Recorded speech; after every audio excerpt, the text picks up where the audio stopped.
Maka Nabi bertemu dengan orang-orang Yahudi. Orang Yahudi di sana tuh ada 3. Ada Yahudi suku Bani Nadir, ada suku Bani Quraidah, ada suku Bani Qainuqa. Jadi Nabi itu berdampingan dengan orang Yahudi. Lalu mereka pada puasa semua pada hari itu. Mahada, what happened? Why are you fasting? Nah, ini kalau bahasa kampung saya. Kenapa kalian puasa hari ini? Hada yaumun adim. Hari ini hari bersejarah Muhammad. Yauma najjallahu Musa wa awraqa Fir'aun. Hari ini dulu Musa diselamatkan dan menenggelamkan Fir'aun. Oh begitu, kata Nabi SAW menjawab.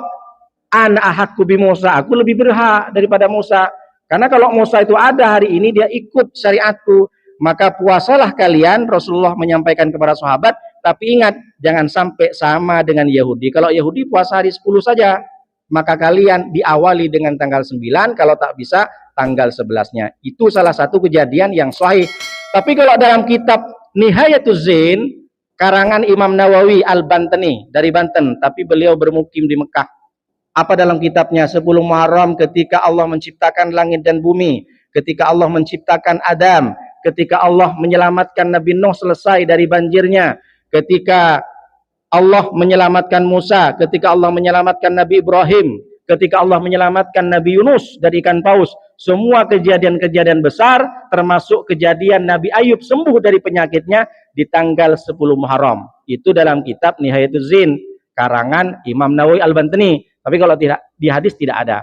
Nah, apa maknanya? Banyak orang kalau di kampung ketika bulan Suro, Muharram, orang bikin apa itu Pak namanya? Jenang suro, bubur suro. Kalau di kampung saya itu bahasa Maduranya tacin sorak. Jadi buat bubur, kemudian dikasih telur disuir-suir, sama ayam disuir, diantar. Kalau di Batam tidak budaya, tidak tradisi. Nah ini kata Imam Nawawi, karena bertendensi, berorientasi kepada Nabi Nuh. Nabi Nuh selesai perahunya, siap berlabuh, Nabi Nuh suruh kumpulkan kepada umatnya pada waktu itu. Kumpulkan kacang-kacangan, kumpulkan beras, nanti kita masak.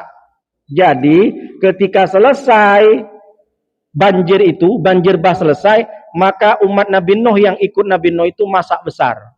Itulah kenapa asal muasalnya ada istilah rewang kalau sekarang. Jadi masak besar pertama kali itu zaman Nabi Nuh. Itulah kenapa orang bikin bubur yang dikasih telur diantar. Itu namanya bubur suro. Ada kan Pak ya? Pernah dengar kan di kampung? Tapi itu bukan hadis Nabi. Tak apa-apa Pak Ustadz, itu kan bid'ah. Memang bid'ah, tapi tak apa-apa. Niatkan bukan karena ingin ikut Nabi Nuh atau ikut siapa, tapi sedekah. Karena kita di bulan Muharram, bulan yang dimuliakan Allah, banyak sedekah. Jadi niatnya sedekah, bukan karena membesar-besarkan tradisi. Tapi kalau di Batam tidak ada. Tapi ada sebagian. Di kompleks saya itu yang masih melestarikan buat bubur sorah, apa surah ya? Bubur surah namanya. Diantar ke tetangga-tetangga.